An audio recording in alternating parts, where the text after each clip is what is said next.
Hi there. Can you hear me? Hello. Yes. I don't think you can hear me. Yes, I think you can. Okay, good. Sorry. Hi there. If you can't hear me, I guess you can let me know. Good. So, good day, good morning, good afternoon, good evening, wherever you are, whatever time it is. It's Wednesday. It's April 22nd. I'm Danny Gregory, and this is the live drawing party, which is a long tradition, something we've been doing for forever. Well, not really. It seems like forever, but it isn't. For those of you who have never experienced a live drawing party before, let me tell you a little bit about what you have in stock. No, what is it? What you have in stock for you? Anyway, what's going to happen? We are going to do a bit of blathering, a bit of talking, and then we're going to do some kind of a creative project. It varies from day to day. Sometimes it is. Yesterday it was drawing jazz musicians, and the day before it was. It all changes. It all varies depending on.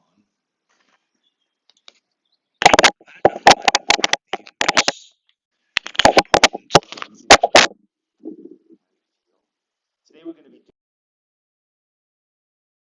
calligraphy. We're going to be writing, and so if you have any writing implements you'd like to start gathering, please do. Oh no. Some of you are complaining about not hearing me again. Okay. Is it back? Are we back? Good. All right, good. So yes, as I was saying, it's not. It is a dodgy connection. It's a Wednesday connection. It's one of those days when everything doesn't go quite according to plan, but that's okay. Such is the world. And I wanted to begin actually today by sharing something that somebody sent to me. Last week, I mentioned to you that if you're working on any kind of interesting project and you wanted me to know about it, please let me know. And Tira Gibbs did let me know, and I'm glad that she did. Tira is she's a California artist and a musician, and she wrote to me and she said, through a stroke of luck, I decided to keep a visual diary to record this bizarre time that we're going through.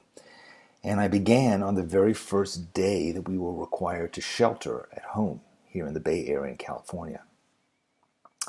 I've noticed how the pages of this journal have changed over time, from a lot of drawings of food and cleaning supplies and the impossible to find toilet paper to something altogether different as time has gone by. Sometimes I feel hopeless. Other times I try to inject some humor or gratitude. And on some of my pages, I also include the headlines of the day, which are sometimes in very stark contrast to the mood of my sketch. Those apocalyptic news stories are always floating around out there while we're in our home bubbles, worrying about how to find ways to bake our bread.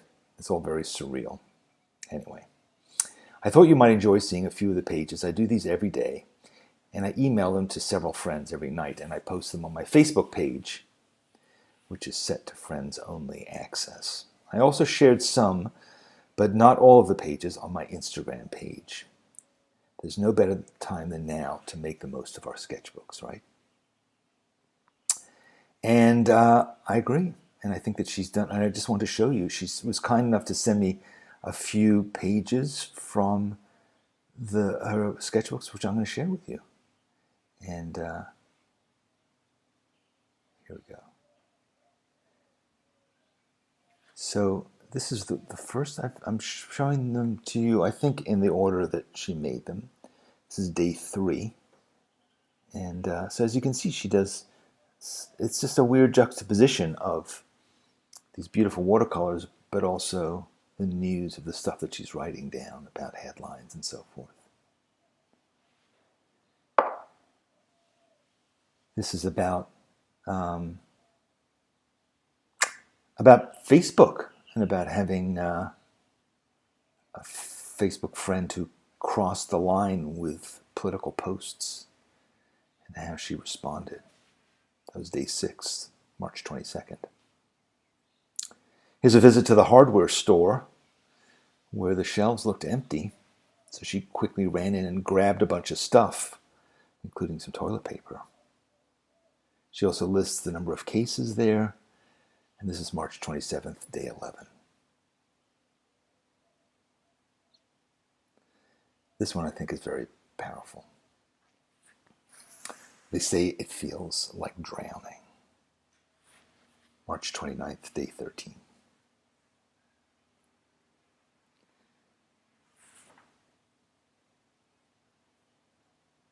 Vincent van Gogh's birthday, March 30th, day 14. What would life be if we had no courage to attempt anything? She writes down the various headlines here, including stockpiling of masks, how many patients were in the ICU, and the fact that an early Van Gogh painting was stolen from a Dutch museum.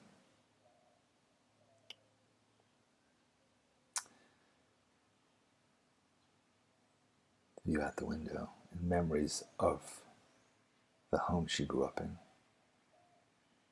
Something invisible out there is trying to get me. It's just watching and waiting. Day 15. I'm pretty sure I don't need half of the stuff in my garage, but with all the thrift shops closed right now, there would be nowhere to take donations. That's all the excuse I need to not deal with all this stuff right now. But she did draw it, and beautifully.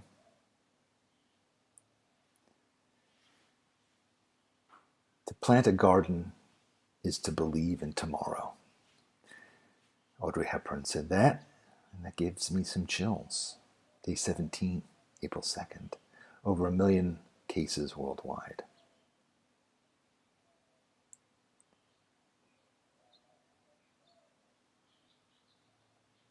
Oh, we're doing great. Just a quiet Saturday at home. Thanks so much for asking.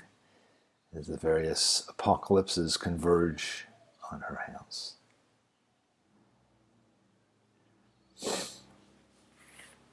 Feeling calm after listening to a recording of sacred chant sung by the women of Anonymous 4, I suddenly felt a mysterious urge to clean the house. It's beautiful. Illuminated letter, cleanliness above all. I cannot do all the good that the world needs, but the world needs all the good that I can do. Day 23.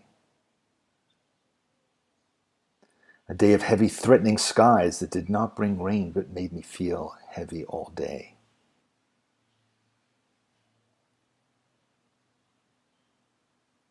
The sun returned at long last. It felt so wonderful to just sit on the ground and pull weeds with the warm sun on my back. Cat fight. Buddy came limping home in obvious pain. I had to rush him to the emergency vets where they found and treated 4 puncture wounds, bites, house arrest for 5 to 7 days. Poor kitty. What a beautiful watercolor, though.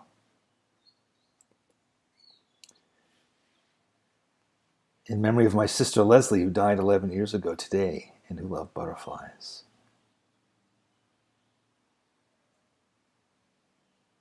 These are all just different headlines surrounding this beautiful sun motif. I'm not going to read them, they're too depressing. But she does say under here, Tira enjoys a few hours on her sunny patio.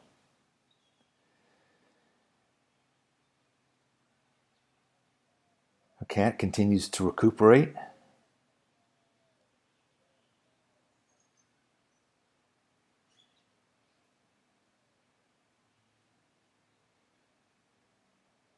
Buddy again, they discovered another puncture that the emergency vet had missed. I hope he's doing better. That was day 31, April 16th. We're all in this together.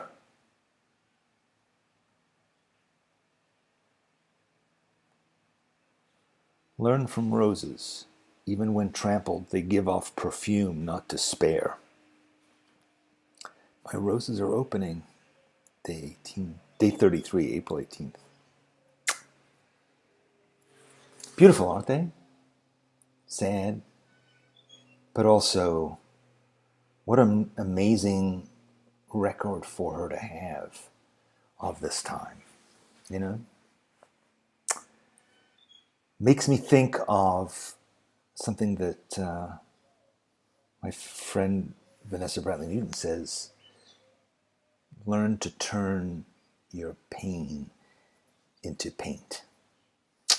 And, you know, so today, not to become overly heavy, but today I thought it would be nice to do some calligraphy, to pick a quote, something that we think is true, relevant, important, something that you want to put in your sketchbook as a reminder, a bigger thought. I pulled a few quotes that were just from members of our faculty. Don't feel compelled to use those, but just if you're looking for some inspiration, here are a few little quotes. Here's one from Kosha: everything is interesting when you draw it. Simple but true. Carlos says, what matters the most in art is not how things look, but how you see them. Michael Knobb says, draw anything and everything from your wonderfully, beautifully ordinary life. And Mary Beth Shaw says, if you're not happy with your work, you just aren't done yet. So, why not try out one of these quotes, or any other quote, or something that you make up, something that you think is quotable. But the idea really is to think while you write. And I'm going to do a little bit of calligraphy too. I'll show you something. Thinking about perfectionism. You know, when I see what Tira did, I think to myself, I had thought about working on a record of my feelings about this time, but every day I would put it off because I wasn't sure what form it should take. I wasn't sure what the mood should be. I wasn't sure whether I had the right sketchbook. I didn't have the right materials. I couldn't think of the right bits that it needed to have. I was trying to make it perfect. And in the end, I didn't make it at all. I have a record, I guess, of this time, which is these sessions that we're doing today and every day that I've been doing for, 4 or 5 weeks now. In a way, those are a record, as are the pieces of art that I've been making and that you've been making with me, hopefully. You know, perfectionism is it's such a bad disease. And I thought that I would think about perfectionism today when I did my thing. I'm going to use a dip pen. Where's the dip pen? Here it is. If you want to write down this or any quote quickly on this piece of scrap paper and then use it, rewrite it, you can. These quotes are going to disappear in a second as I start to draw. But then I want to talk about perfectionism a bit afterwards too. About what we put off, you know, about the fact that when you sit down to do this piece of writing right now, you are already thinking of why you aren't going to do it. You're already thinking of why you can't do it. You're already thinking about what you're going to get wrong about it, about how you can't do it well enough, how you don't want to waste paper, how you don't have the right pen, how your handwriting is awful, how you're not sure what the right quote is. You're thinking about all those things, and I beg you to stop.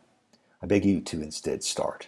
Start making something and start putting these anxieties away for a minute, okay? Let's go. And let's play some music.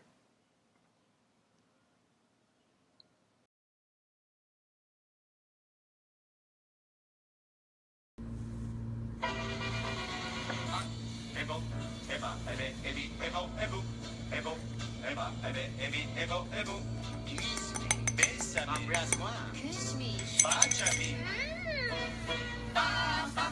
Baciami vicina con la bocca piccolina, dammi tanti baci in quantità. Ma questi baci a chi li devo dar?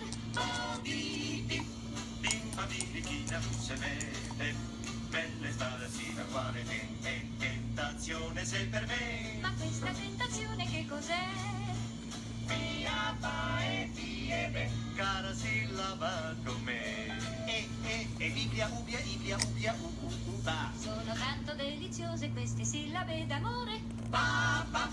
Baciami vicina con la bocca piccolina, dammi tanti baci in quantità. Sono qui, sono pronta per incominciare. E baciami bambino sulla bocca mio vicino, dammi tanti baci in quantità. E baciami vicina, bella piccolina. Bimbo birichino, tu sei bello sparazzino, quale tentazione sei per me? Via e fiebe, cara sillaba con me. Sono tanto deliziose queste sillabe d'amore. Baciami vicina con la bocca piccolina, dammi tanti baci in quantità. La la la la la la la la la.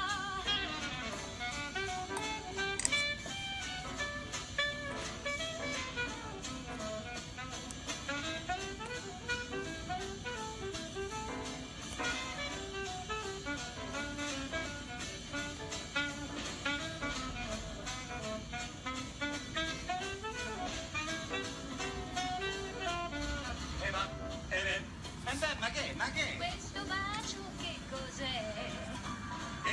Eva, Cirano mi dirà. È un apostrofo rosa messo nella frase d'amo. Baciami vicina con la bocca piccolina, dammi tanti baci in quantità. E baciami vicina, baciami vicina, baciami,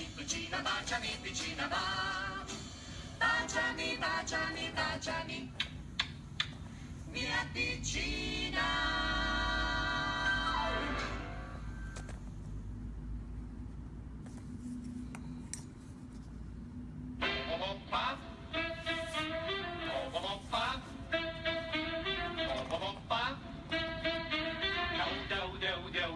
Ti fidare d'un bacio a mezzanotte, se c'è la luna non ti fidare, perché la luna a mezzanotte riesce sempre a farti innamorare.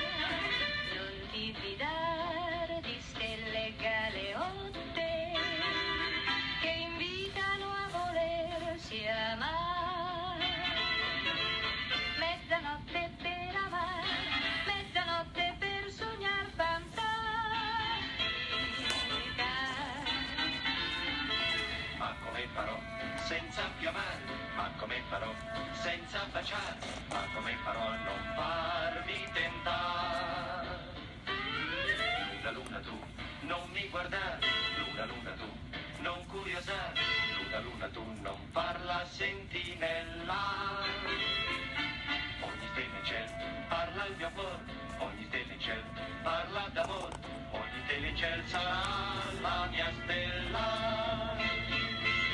Mezzanotte per amare, mezzanotte per sognar fantastica.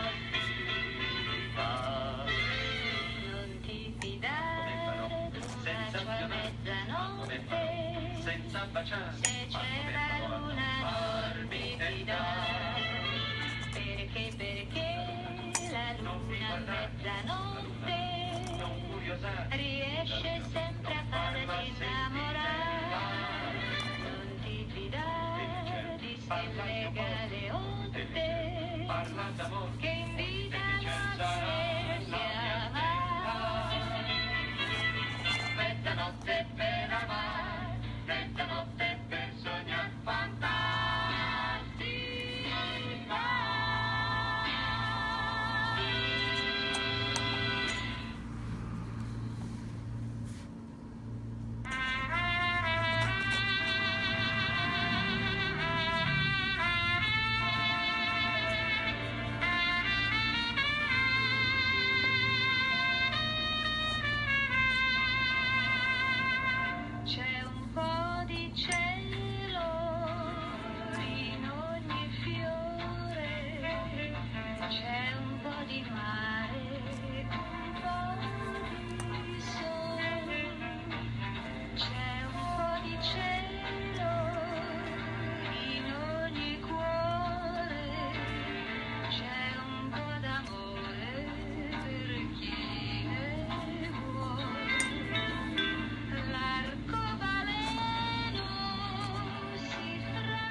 c'è un po' di cielo, Basta un cielo senza nuvole, in ogni fiore, basta un fiore, un po' di musica, c'è un po' d'amore, che ogni donna è battitore dell'amore.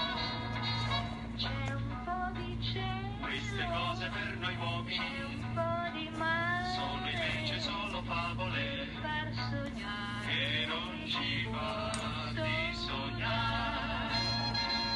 il sogno scuro, E la solita canzone, oggi, domani, sempre, e chi ti ama la canzone dell'amore, che rima con fior foglio. ed in Però, ogni però, sorriso se giunge quel momento, c'è un po' l'uomo getta via la maschera e scopre l'amore, il sogno sfuma, si fa realtà, domani sempre e chi ti e tra i ama petali del fiore sorride per te l'amore ed in ogni sorriso c'è il paradiso.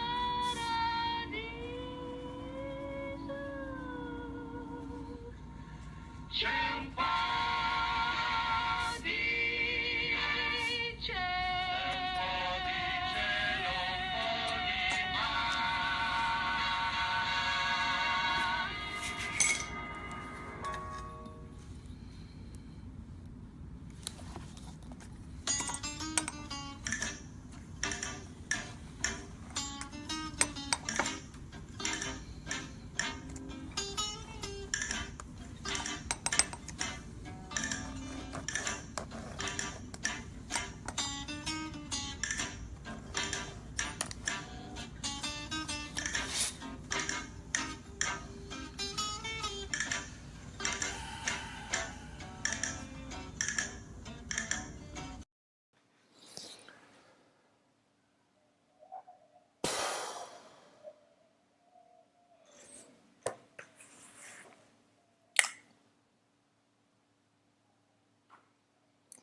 di Anyway.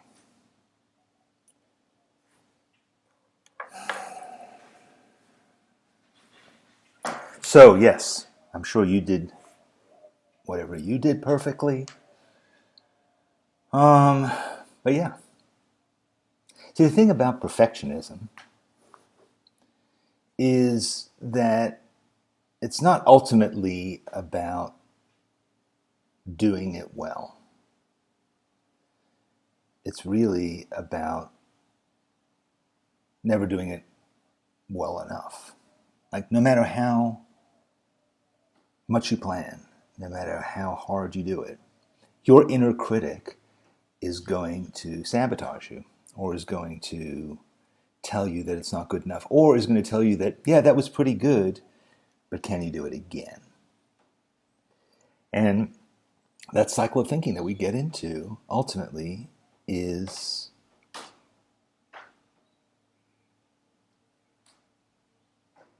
one of the things we must overcome.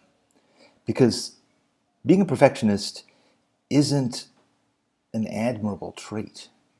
We may say to ourselves, well, I have higher standards and that's why I can't really get stuff done.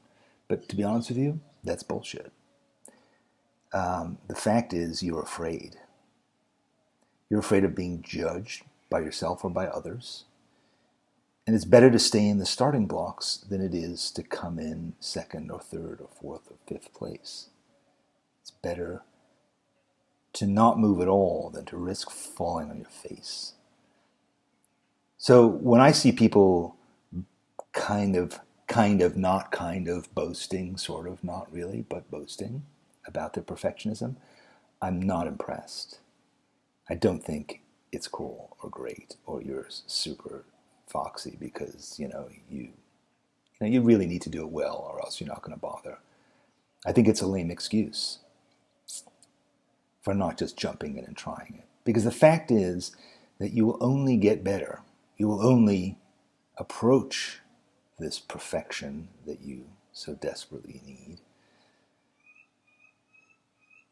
by doing something, and by doing it again and again and again.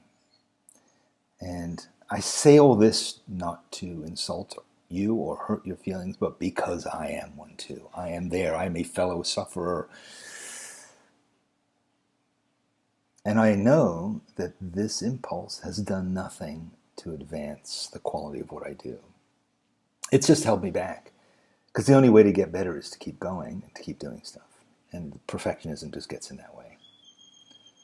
And I think that there are people, particularly there's certain fields, graphic design I think is one of them, where there is a real urge towards perfectionism. And I think there are certain tools, like for instance the computer, that make it worse. Because you can always Command Z, you can always nudge it a pixel to the left, a pixel to the right. You can always change the color of this one that way. And I think you're just delaying judgment when you do that. I think the tech industry has it more right. The tech industry believes that you ship what you have now and then you fix it later. And the reason that that's so crucial is because then you get it out there. Then you see what it's going to be like, because there's a tremendous arrogance built into perfectionism. This assumption that you have these higher standards, that you understand and you know how to achieve that perfection, but others may not see it, but you do, and you're working towards it, and you're going to get there maybe. But I think that's hubris, because I don't know that your standards are any better than anybody else's. I think that you may be noticing certain details and thinking that they need to be improved, but you may be missing the forest for the trees. You may put it in the hands of somebody else who suddenly notices that actually there's something bad or good that you hadn't even noticed or counted on. But by putting it out there, by releasing it, by not clutching it to your breast, but saying, have it, world, let's see what happens. You're fearful and you're avoiding the risk. So, think about this. This is the time to seize this problem by the throat and choke it out of your life. Because nobody is paying attention right now. We need solutions to so many things right now, and we don't need perfect ones. If we waited for the perfect cure, how many people would die in the meantime? If we waited for the perfect loaf of bread, how many people would starve? This is no time for perfection. This is the time for action. In all manner of things, including in your life, in my life, in every corner of the planet, there's the opportunity to move things ahead, but not if we insist that it has to be perfect before we can share it, before we can put it out there, before we can test it, or perhaps before we can even begin it. How many of you didn't do calligraphy with me just now? How many of you started by drawing lines with a pencil and making perfect rules so you could perfectly letter along those lines? How many of you said, I never really took a calligraphy class, or I don't actually have a calligraphy nib, or I don't really know what quote to use? So you did nothing.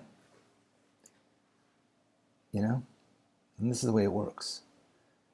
And you're hurting no one but yourself. I'm hurting no one but me by this incessant need to get it right before I'll put myself out there. I embrace my failings, my wonkiness, not necessarily because I think it's the best style or approach, but honestly, a lot of times because I kind of don't know how to do it any better. And if I wait to figure it out, I won't actually get anything done. So I'm a pretty productive person, but that's basically because I kind of know myself well enough to know that I probably can't do it that well. Anything. whether it's writing or drawing or streaming on YouTube or giving advice or anything. I can think of a lot of reasons why I shouldn't be doing anything that I do. But I decided that that's not what I want to do. I don't want to sit around thinking of those reasons. I'd rather plunge in. So take this as a hall pass, this time we're in. Say to your inner critic, that monkey in your head, we'll be perfect when the world is perfect. But right now the world is messed up. And that's permission. That's permission to just do what you do. Be you. Cracks and flaws. It's okay. Surviving is the bare minimum of what we should be doing right now. I don't think we should just be surviving. I think we should be looking for ways to make things better, but not perfect. Because anybody who had plans about perfection when all of this happened, believe me, they were the ones who suffered the most. Because perfection is all about a need for control. To control everything, to control the outcome, to control the results, to control the response. You don't have that control, my friend. Whatever's happened has happened. It's out of your control. Live with it. Embrace it. See it as an aesthetic, as an approach to life. An approach that says, I'm going to make it wonky. I'm going to splatter some ink on it. I'm going to have thumbprints on it. I'm going to misspell a word. I may not like what I made, but guess what? They may not be making toilet paper, but they're still making copier paper. There's all kinds of paper you can find out there. So if you mess up a sheet of it, there's plenty more.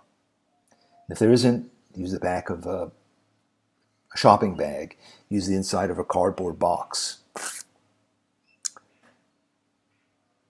Or, I don't know, invent some new way to make your art if supplies are wanting. But don't begrudge the world your creativity because you're afraid of making a mess. Messiness is the theme of today, the theme of all of our todays. It's messiness. You know, the Japanese call appreciation of messiness or imperfection wabi-sabi, right? The cracks and chips and wrinkles that happen in things that are weathered and aged. And we're all getting weathered and aged every day. You know, we're getting wrinkled, we're getting scarred, we need haircuts, we're putting on weight, we're not getting enough cardio. That's the way it is right now. It's okay. You know, you can't let that hold you back. Because the thing is, if you allow yourself to go forward despite your perfectionism, you may stumble upon things that are magical and amazing. Your perfectionism could be holding you back from massive discoveries, from beautiful experiences.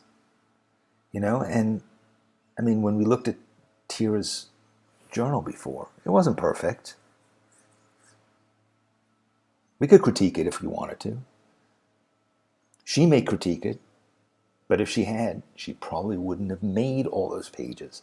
And looking at those pages and seeing the ideas that she put into them and the feelings that are in there made us all feel something, right? So, embrace your imperfection, embrace your amateurism, embrace your how far you still have to go, and